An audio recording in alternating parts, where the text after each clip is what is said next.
It continues to show the two-tier system in America.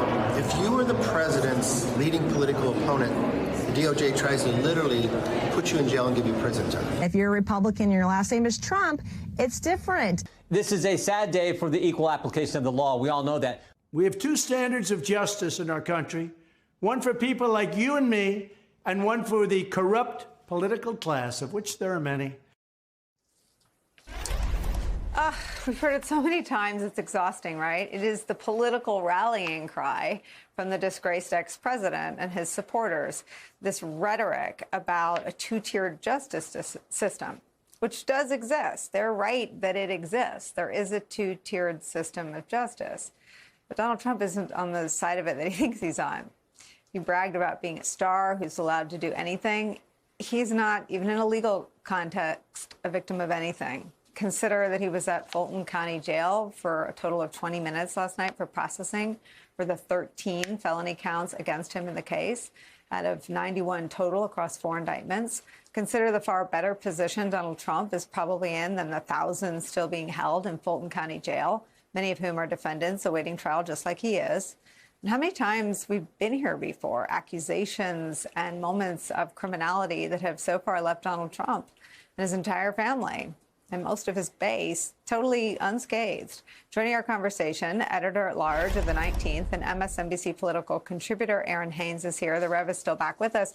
I mean, Rev, even the people who faced accountability for their crimes were all pardoned by Trump. I mean, the two-tier justice system is Bill Barr putting his fingers on the scale of justice ahead of the sentencing for Mike Flynn and repelling career prosecutors from the Department of Justice. The two-tier system of justice is the Office of Legal Counsel memo that kept Robert Mueller from charging Trump with crimes or saying he should be charged as soon as he left. It's what kept Donald Trump, individual one, in the campaign finance violation case out of SDNY for ever being charged with anything. It's what kept him from ever facing any accountability ever for crimes he committed in broad daylight. The two tiers of justice really are the one he functions under and the one that everybody else has to contend with. No doubt about it. If there's a two-tier, he enjoyed the top tier until he put too much weight that the top tier couldn't hold him anymore. And when you look at the facts, what would be the basis of them discriminating or conspiring or whatever other adjective he would want to use against him?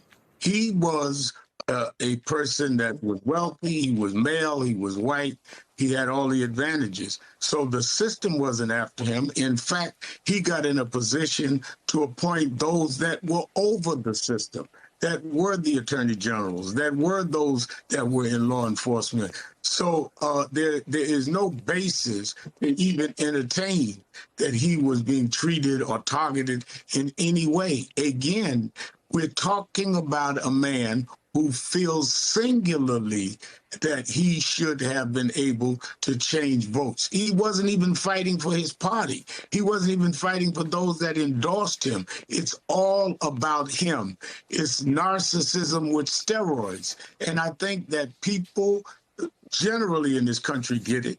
And I think that even his followers will soon get it as the facts comes out. What's going to happen when some of his co-conspirators turn state's evidence, if some of them are evidently beginning to do? Are they part of establishing a two-tier system? I think it's shallow at best. And I think that he is beginning to realize in the stillness of the night, I keep saying, that the game is over.